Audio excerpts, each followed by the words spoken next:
पे जो लोग बैठे हुए हैं, हमारे देश की बेटियां हैं, गोल्ड मेडलिस्ट हैं, देश के युवा हैं, यहाँ पर बैठे हैं। मुझे सच्ची में देखकर एक बार को दुख होता है और शर्म आती है अपने प्रधानमंत्री जी पर कि मतलब जो प्रधानमंत्री इनको ये कह रहे थे मेरी बेटी है, जब सबसे बात कर रहे थे, गोल्ड मेडल जब मिला सबको अपनी मेहनत से मिला, पर उसका जो श्रेय था उन्होंने ले लिया खुद से कि हाँ भैया हमारी वजह से सबसे फोन पे बात कर रहे हैं। उन्होंने ये दिखाने की कोशिश करी कि गोल्ड मेडल भी जो ला रहे हैं वो गोल्ड मेडलिस्ट जो हैं, ये जो मेहनत कर रहे हैं वो पहलवान नहीं लेकर आ रहे हैं, वो खुद लेकर आ रहे हैं। उनका एक तरीके से यही मानना था कि हम खुद गोल्ड मेडल लेकर आ रहे हैं। तो नहीं, नकारा लोग है, 17 दिन बैठे, मुझे लगता है 70 दिन 7 महीने कितना भी बैठ जाए, मुझे नहीं लगता इंसाफ मिलने वाला है। ये देश जो जिस देश की हालत होने वाली है या हो चुकी है, अभी भी बहुत बुरी हालत है, आगे और भी बिगड़ने वाली है हालत। चुनाव देखे तो उसमें हम किसी में देखिए कभी हमले होते रहते हैं जब चुनाव आने वाले होते हैं। हम यहाँ पर देखे कभी कोई धरने पे बैठ रहा है, कभी कोई धरने पे बैठ रहा है, और बड़ी बड़ी हस्तियां, छोटे मोटे लोग नहीं, बड़ी बड़ी हस्तियां जब धरने बैठने पे उतर आए, हमारे किसान हो, ये पहलवान हो, कोई भी देश के बेटे, देश की बेटियां जब इस तरह से धरने पर बैठने पर उतर आए, तो आप ये समझिए कि हमारे देश की हालत जो मोदी जी ने 2014 के बाद कर दी है वो कितनी निर्दयी हालत है, कितने खराब हालत है, और आगे आने वाले टाइम में कितने बुरे हालात होने वाले। ब्रजभूषण के समर्थन में अब करणी सेना आ गया, तमाम हिंदू संगठन आ रहे हैं, कैसे? मुझे शर्म आती है उन हिंदू संगठनों पे। मुझे भी पता है, मैं भी कोई मुस्लिम नहीं हूँ, मैं भी नॉन मुस्लिम हूँ। मुझे समझ नहीं आती कि ये जो लोग हैं, ये जो हिंदू सेना वाले जो बिल से छुप छुप के बाहर निकलने लगे हैं, अब जो बाहर निकल कर आ गए हैं, ये लोग आखिर किसके समर्थन में क्यों आते हैं? मतलब आप, हमारे देश की वो हालत है कि लोग रेपिस्ट जो रेप कर रहे हैं, जो शोषण कर रहे हैं देश की लड़कियों का, देश की बेटियों का, गोल्ड मेडलिस्ट का, देश की शोषण जो कर रहे हैं, उनके लिए हिंदू संगठन आ रहे हैं। मुझे लगता है कि हिंदू संगठन आखिर चाहते क्या है, चाहे बजरंग दल हो या फिर जिसके ऊपर ही बजरंग दल पूरा चल रहा है, अभी बहुत तगड़ा विवाद जो चल रहा है, या फिर ये जितने भी हिंदू संगठन बने हुए हैं छोटे छोटे, ये जो सारे बाहर निकल के आते हैं, आखिर रेपिस्टों के समर्थन में ही क्यों आते हैं? क्यों हमारे देश के युवा जो बैठे हैं यहाँ पे, क्यों हमारे देश की जो बेटियां बैठी है जिन्होंने इतनी मेहनत करी है, हमारी सरकार वैसे भी इनको कुछ देती नहीं है, अमृत बलबूते पर अपनी मेहनत से लोग बनते हैं, गोल्ड मेडल जीतते हैं, फिर हमारे देश के प्रधानमंत्री, एक ढोंगी प्रधानमंत्री जो ये कोशिश करते हैं कि उसका ठीक रहा, जो जीत कर ठीक रहा है हम अपने सर पे फोड़ ले, हम अपना मान ले कि हाँ भाई कोई गलत काम होगा तो अपने सर पे नहीं लेंगे, पर जो कभी कोई अच्छा काम हो जाएगा तो मोदी जी सबसे पहले झंडा लहराना पहुंच जाएंगे वहां पे, और ये कहेंगे कि भैया हमने तो सारा काम ये हमारे वजह से जीते हैं, हमने इनके लिए इतना कुछ किया है। अभी तक हम देख लीजिए इतिहास में जितने भी गोल्ड मेडलिस्ट है, कोई भी सरकार हो, अपने बलबूते पे बनती है, अपने मेहनत से बनती है, अपने आप मेहनत करते हैं और बनते हैं, गोल्ड मेडल जीतते हैं, और सरकारें ये सोचती हैं कि हमने उनको जितवाया है। सरकारों का इसमें कोई लेना देना नहीं होता। जितने भी हम फुटबॉल में देखिए, फुटबॉल में जो प्लेयर्स है सीटें साफ कर करके वहां पर अपनी जो शूज है, अपनी ड्रेस है, वो जूते साफ करके या फिर वहां की सीटें साफ करके वो लेकर आते हैं अपने शूज। आप ढोंगी बता रहे मोदी जी को, लेकिन वो तो कह रहे कि पूरे विश्व में उनका डंका बज रहा है। हाँ, वो देश में डंका बज रहा है ना, कि देखिए हमारे देश में नाम हो तो रहा है कि हमारे प्लेयर्स जो है जिन्होंने इतना नाम किया है हमारा, वो सड़कों पर बैठने के लिए मजबूर है, वो बाहर निकलने के लिए मजबूर है, वो रो रहे हैं। उनके लिए एक बेड की व्यवस्था जब कोई कराता है तो उनको मारा जाता है, पीटा जाता है, उनका सर फाड़ दिया जाता है, उनको खूनम खान कर दिया जाता है। ये हमारे देश में ठीकरा बज रहा है किसका? मोदी जी का। मोदी जी, आपको मैं यहाँ पर खुद खड़े होकर बोल रही हूँ, किसी से डरती नहीं हूँ, खुद बोल रही हूँ कि मोदी जी को शर्म आनी चाहिए। और वैसे भी उन्होंने कहा कि मेरी बेटी है, ऐसे बहुत ढोंगी बयान उन्होंने दिए, हमने देखा। तो जिस इंसान की फैमिली ही नहीं है, जो इंसान अपनी माँ के मरने पर नहीं गया, जो इंसान अपनी माँ के मरने को भी राजनीति में लेकर आ गया, जिससे वो वोट डलवाता रहा हमेशा, उन्होंने अपनी माँ का नहीं सोचा।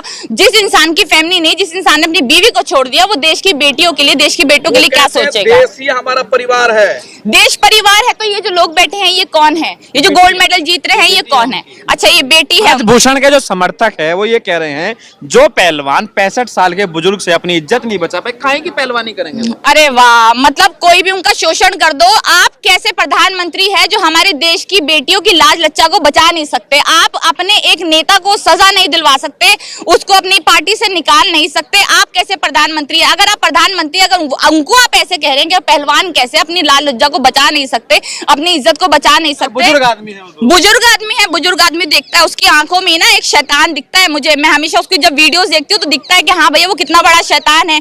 उसकी जो शक्ल से घिन टपकती है। आप उसको कह रहे हो कितना शरीफ इंसान है, कितना भोला इंसान है।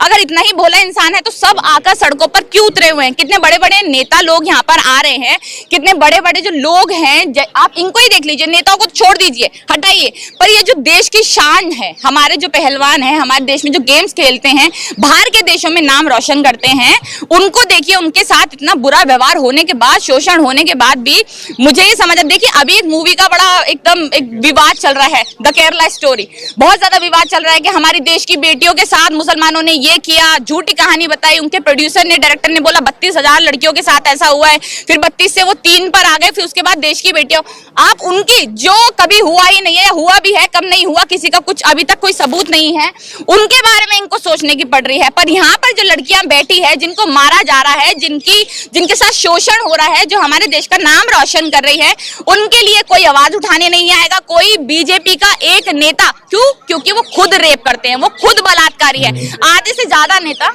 हाँ जी, बिल्कुल, वो तो जाएगी ना, वो क्यों नहीं जाएगी, वो तो जाएगी, पर उसको देश की बेटी वो दिख जाएगी जिसके साथ पता नहीं कब क्या हुआ, कुछ नहीं पता, जिसका कोई सबूत नहीं है। 32,000 से 3 पर आ गए, किसी का कोई सबूत नहीं है। काफी सारे नेताओं ने ये दावे भी किए कि एक लड़की हमें लाकर दिखा दो जिसके साथ ऐसा हुआ है, एक लड़की उनसे लाई नहीं जा रही जिसके साथ रियलिटी में ऐसा हुआ हो, पर उसके बाद ये कह रहे हैं कि देखिए भैया, हम तो देश की बेटियों के बारे में सोच रहे हैं, इतना बुरा व्यवहार हुआ है उनके साथ। क्यों? क्योंकि वहां पर मुसलमान बढ़ जुड़ गया ना।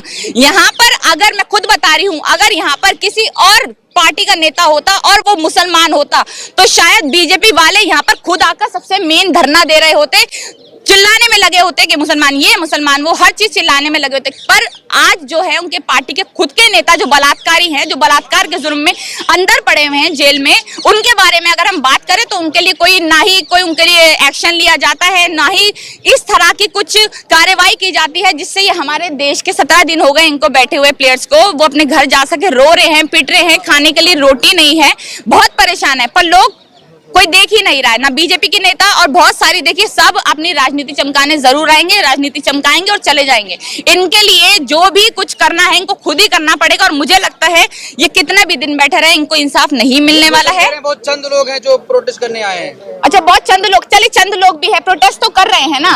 देश की जो शान है हमारी, वो अगर प्रोटेस्ट कर रहे हैं, चाहे वो एक भी है, देश की एक बेटी के साथ भी कुछ गलत होगा तो आपके अंदर इतनी मर्यादा तो होनी चाहिए ना। आपके अंदर, अगर आप राजनीति में है तो इतना मान सम्मान तो राजनीति का रखिए, कम से कम उनके लिए आवाज उठाइए। देश की एक बेटी के साथ, अगर देश की किसी और बेटी के साथ ऐसा हो जाता है, वो ये प्लेयर्स नहीं है, तो ये देखिए किस तरह से अपने लेकर आ जाएंगे देश की बेटी के साथ ये हुआ है, ये हुआ है। जब इनको अपना हिंदूधारी भगवा झंडा लहराना होगा तब तो ये हर जगह पहुंच जाएंगे। 2 महीने बाद जब रिपोर्ट आएगी तो मैं जूते से मार खाने के लिए तैयार हूँ, अगर मेरे ऊपर आरोप साबित हो गया तो जूते से मार अभी खा लेना, जो तेरे लिए इतना सब कुछ हो रहा है यहाँ पर, तो जूतों से मार अभी खा लो। अगर तुम मर्द हो ना तो आओ, सबके सामने बोलो, अपनी यहाँ पर इन लोगों के सामने आओ ना। इनके बोलते ना कि अब ये देखिए बीजेपी वाले इतने गिर चुके हैं, ये भगवाधारी, ये हिंदू संगठन अब इतना ज्यादा गिर चुका है, मतलब इस कदर गिर चुका है कि अभी फोटो रिलीज कर रहे हैं पुरानी, साक्षी मलिक की फोटो हो या फोगाट किसी की भी फोटो हो, वो रिलीज कर रहे हैं कि तो इनकी शादी में गए थे, तो शादी में शामिल हुए थे, आके जो शादी में शामिल हुआ है वो गलत कैसे कर सकता है। ब्रिजभूषण के साथ सब आ गए, मतलब एक रेपिस्ट के साथ सब खड़े हैं, और जिसके साथ सब कुछ हो रहा है उसको कोई देखने वाला नहीं है। तो आप ये देख सकते हैं, ब्रिजभूषण कह रहे कि हम 1000 लड़कियों के साथ कैसे शोषण कर सकते हैं, हम सुबह की रोटी खाते हैं। देखिए ये मतलब कितना घटिया बयान है कि हम शीलाजीत की रोटी खाते हैं, मतलब शर्म नहीं आती ऐसे बयान देते हुए। आप एक बीजेपी जो पूरी केंद्र में है उसके नेता है, आप उसके लिए मतलब उस सरकार में होते हुए, जो देश में है उस पे होते हुए ये कह रहे हैं कि हम तो शीलाजीत की रोटी खाते हैं, शर्म नहीं आ रही। देखिए इनके लोग, इनके पूरा ग्रुप होता है, यही नहीं ब्रिजभूषण ही नहीं, इनके जितने भी ग्रुप के लोग हैं, जितने भी लोग हैं, वो सब शोषण करते हैं। और मैं इसी लाइन में नहीं कह रही हूँ, सिर्फ ये जो गेम्स की लाइन है इसी में लाइन में नहीं कह रही हूँ, जितनी भी लाइन्स होती हैं जहाँ पे लड़कियां हो या लड़के हो, उनके साथ शोषण होता है, वो अपनी आवाज उठाते हैं तो आवाज को कोई सुनता नहीं है, और आज तक ऐसा चलता आ रहा है और आगे भी ऐसा होता रहेगा, कोई आवाज नहीं। पिता की तरह गले लगाया था, पिता की तरह गले लगाया था, पिता की तरह गले लगाया था, वो क्यों बैठे हैं? अपने पिता के खिलाफ क्यों बैठता है कोई? कौन होता है अपने पिता? मतलब मेरे बाप है, अगर वो मेरे को बाप गले लगा रहा है तो मैं उसके खिलाफ आगे बैठ तो नहीं जाऊंगी ना कि मेरे बाप ने मेरा शोषण किया। प्रॉब्लम है ना, जो हाँ जी। फेडरेशन का नया रूल आया है जी। जिसमें उन्होंने कहा कि ओलंपिक प्लेयर हो चाहे कोई सा भी प्लेयर हो, उसको डिस्ट्रिक्ट से स्टेट, स्टेट से नेशनल, नेशनल में फिर इंडिया कैंप में जाएगा, उसके बाद उसका सिलेक्शन होगा। लेकिन ये लोग एग्री नहीं कर रहे हैं, इसलिए बैठे हुए हैं। एग्री वीआईपी प्लेयर है। ये देखिए वीआईपी प्लेयर हो या नहीं हो, इनका जो मेन मुद्दा है उसको भटकाने के लिए कुछ भी कह दो कि हाँ ये इसके लिए बैठे हैं उसके लिए बैठे हैं। पर कोई लड़की अगर अपने घर से बाहर बैठी है, कोई लड़का अपने घर से बाहर बैठा है जो देश का इतना नाम रोशन कर रहा है, उन सब ने अपने बयान में बोला है कि हम चाहते हैं कि देश का कोई बच्चा ना गेम खेले ना मेडल जीते। अब ये हालत आ गई है और मुझे खुद लगता है कि अगर देश में इतने बुरे हालात हैं, अगर देश की बेटियों के साथ इतने बुरे हालात हो रहे हैं, उनके शोषण कर रहे हैं लोग और कोई सुन नहीं रहा, तो उनको शायद ना गेम खेलना चाहिए, ना ऐसे देश के लिए जहां पर ऐसी सरकारें हो उस देश के लिए ना गेम खेलना चाहिए, ना गोल्ड मेडल जीतना चाहिए। गोल्ड मेडल जब जीत जाए तो वो अपना, अगर कुछ गलत उनके साथ हो जाए तो भाई वो अपना नहीं है, वो सारी लड़कियां, चाहे साक्षी मलिक हो, गीता फोगाट हो, कोई भी हो, वो सारी सबसे बुरी है। और इनके देखिए नेता, अभी मैं खुद बोल रही हूँ कि जो जिनको भी इन्होंने अपनी पार्टीज में लिया है, बड़ा कुछ बनाया है, जो प्लेयर्स है वो भी अपनी आवाज नहीं उठा रहे। जब वही अपनी आवाज नहीं उठा रहे हैं, वही लोग आगे नहीं आ रहे हैं, तो दूसरा कोई क्या करेगा। मोदी जी को इस चीज के लिए शर्म आनी चाहिए। अगर कोई बेटी जिसके साथ बलात्कार हो जाता है अपनी आवाज उठाती है, वो ठीक है, आवाज उठा रहे हो, अब नहीं सुन रहे हो, आपकी अपनी राजनीति है, आप उसका सोचो। कम से कम देश की बेटियां जो गोल्ड मेडलिस्ट है, जो देश में ही नहीं देश के बाहर भी इतनी ज्यादा फेमस हैं, इतना सब कुछ उन्होंने हमारे देश के लिए किया है, उसके लिए तो मर्यादा रख लीजिए, उसके लिए तो आ जाइए कम से कम। कहते हैं कि बीजेपी संस्कारी पार्टी है। बहुत संस्कारी है, सारे बलात्कारी इसमें रहते हैं, बहुत ज्यादा संस्कारी है, सारे के सारे बलात्कारी इसमें होते हैं। जितने भी हमने लोग देखा जेलों में पड़े हैं इनके बलात्कारी, लड़कियों को जला के मार देते हैं, जलाते नहीं तो एक्सीडेंट करवा देते हैं, बुलडोजर चलवा देते हैं, ये बहुत संस्कारी। अगर ऐसे संस्कारी नेता या फिर ऐसी संस्कारी पार्टी हो तो बेहतर है कि उनमें संस्कार हो ही ना, जिनके पास संस्कार ना है वो ही बैठ जाए, कम से कम इतनी बुरी दशा तो नहीं करेंगे हमारे देश की, भारत की।